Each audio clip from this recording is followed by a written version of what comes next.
Oh yeah, one last thing I forgot to mention um, is that um, the metric um, induces an inner product on the cotangent space. Basically, you have this isomorphism between the tangent bundle and the cotangent bundle.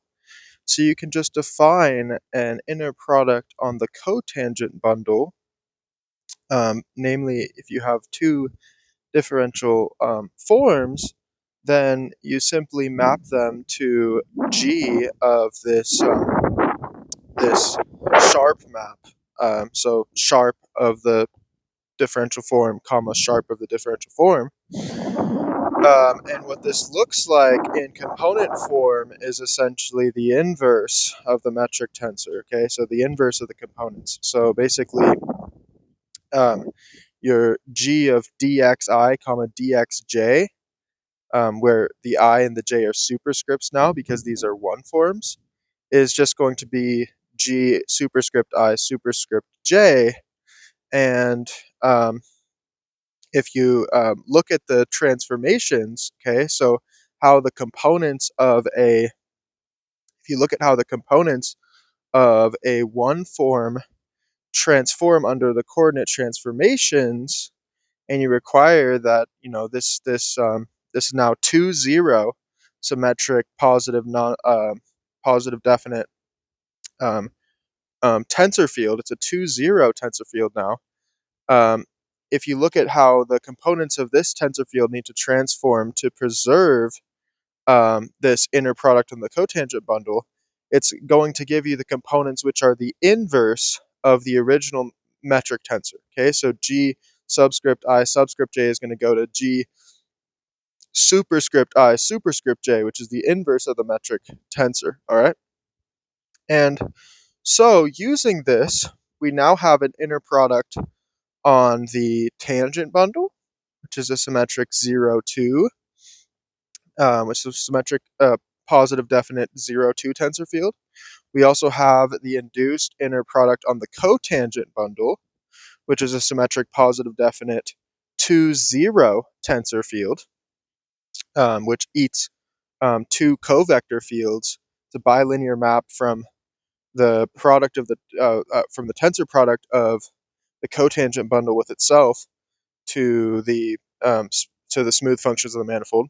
Okay, it's not bilinear. It's a linear map from the tensor product. It's a bilinear map from the Cartesian product of the cotangent bundle Cartesian product with itself into the space of C infinity functions of the manifold.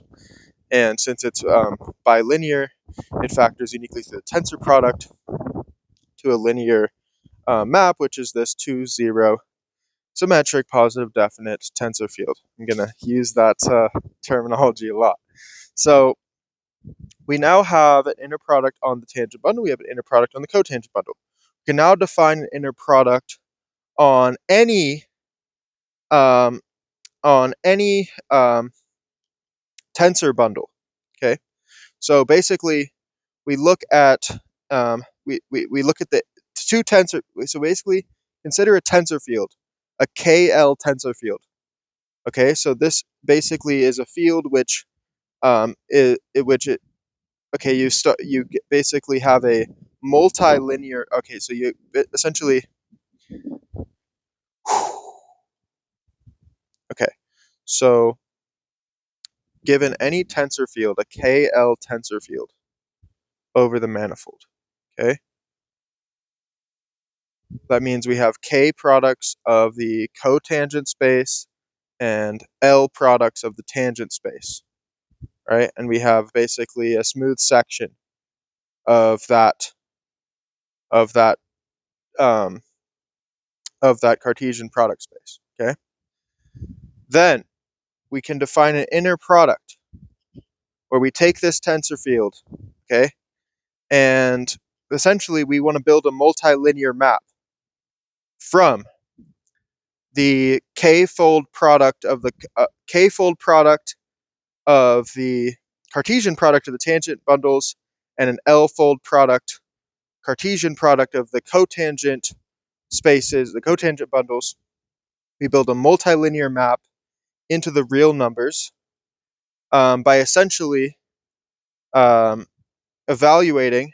Okay, so if I give you an element x1 comma x2 comma dot dot dot comma xk, where these are all covector fields, the x1 through the xk are covector fields, and then I give you a y1 through yl, where y1 and y through yl are vector fields. Okay, and now let's suppose that I give you a second section, smooth section of this TKM cross TK star M cross TLM. Give you a second section, let's say Z1 through ZK of covector fields, and W1 through WL of vector fields. Then we can define the inner product of these two tensor fields by simply multiplying. We first create a multilinear map where we send those two smooth sections to the real number given by g of x1 comma, or I guess g star in this case, because this is the inner product on the cotangent bundle. X and z are covector fields.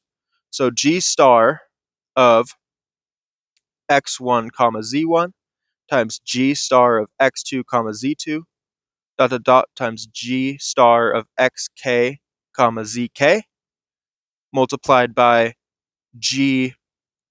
Now we're dealing with vector fields. G of y1 comma w1 times g of y2 comma w2 dot dot dot times g of yl comma wl.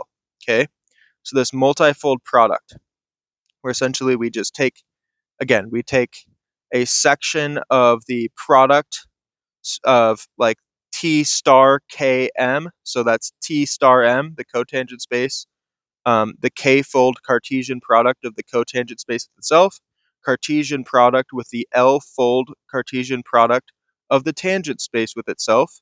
We take two smooth sections from that Cartesian product, this TKLM, take two sections of that and map them to the to this product of the metric slash, this inner product on the cotangent space. Component wise, we evaluate, we take the inner product of these smooth sections of TKM, and we take the inner product component wise. And if it's a covector field, we take this the inner product given by G star, which is defined via this canonical isomorphism from the tangent bundle to the cotangent bundle. And if it's a vector field, we just take the Riemannian inner product G of the two vector fields. We do that component-wise, and then we take the product over all the components. This yields a multilinear map from TKLM into the real numbers. Okay? It's a multilinear map, which means it factors uniquely through the tensor product. You factorize this through the tensor product, and you end up with an inner product on the tensor bundle over the manifold, the KL tensor bundle over the manifold. Okay, so this allows you to, from the Riemannian metric itself, you can define a canonical inner product of the tensor of on any tensor bundle with itself. Okay, in the way that I just described. And this is chosen such that if you look at in coordinates, if you choose a basis for the tensor, let's choose a coordinate patch now, and then let's suppose we have a basis for this tensor bundle, let's say TKLM. Our basis could be given by, let's say, if the first index, the K is K-fold product of the tensor product of the dual spaces. So we're going to have like um, our basis vector then for the tensor product space TKL basis vector is going to look like E sub 1 tensor E sub 2 dot dot dot tensor E sub k, tensor E superscript 1 tensor dot dot dot tensor E superscript L. Is that right? No, excuse me. I got the indices wrong. So the covectors are indexed with a superscript. Their components are indexed with a subscript. So the basis vectors would be E superscript 1 tensor dot dot dot tensor E superscript k tensor E subscript 1 tensor dot dot dot tensor E subscript E subscript L. But in fact, it's going to be that's just one of the basis vectors. In fact, you're going to have any. So let's say the general basis vector is going to be of the form E superscript I sub 1 tensor dot dot dot tensor E superscript I sub k tensor E subscript j sub 1 tensor dot dot dot tensor. Am I doing this? Yeah, I'm doing this right. Tensor E subscript j sub L. Okay, where I sub 1 dot dot dot through I sub k is going to be some multi-index, um, and then where k is less than or equal to the dimension of the manifold, and then j sub 1 through j sub L is also a multi-index where L must be less than or equal to the dimension of the manifold. Okay, so that gives us the arbitrary basis vector for our tensor bundle TKL of M. And then if we look at the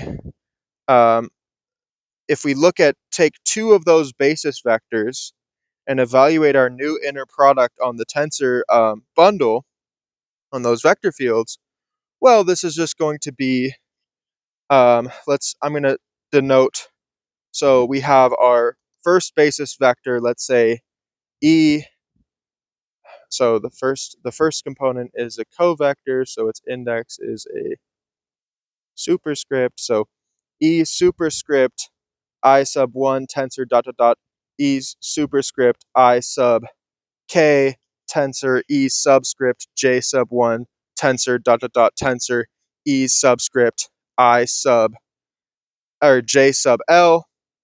Take the inner product with of that basis vector with the basis vector E superscript I prime sub 1 tensor dot dot dot E superscript I prime sub k tensor E subscript j sub 1 tensor dot dot dot or j prime sub 1 tensor dot dot dot E E subscript j prime sub L. The evaluation of the inner product of these two basis vectors is going to give us the component of this tensor field, which is, or sorry, the component of essentially this tensor field, which is the inner product, on our tensor bundle, and the component is going to be given by G.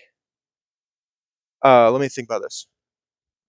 Yeah, G superscript I1 I prime 1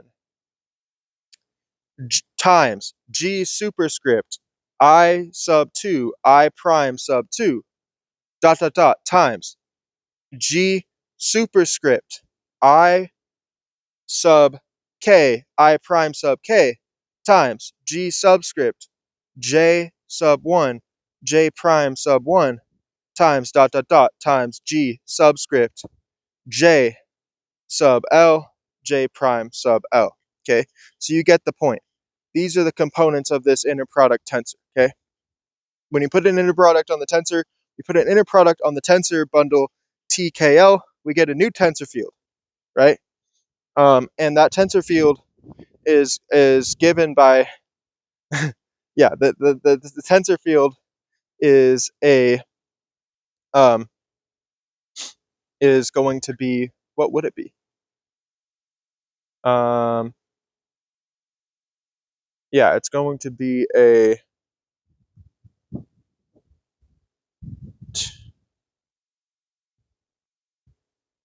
I think it's going to be a 2K.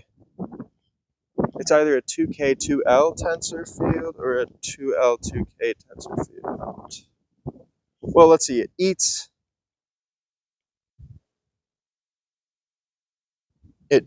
K covectors and L vector fields. So yeah, it's just a KL tensor field. No. It eats 2K. It eats 2K covector fields and 2K, 2L vector fields to give us the inner product. Okay. Yeah, but I think so it would be like a 2K 2L tensor field, but I think that that's a little bit confusing. I think that mainly just think of it as an inner product on the tensor bundle.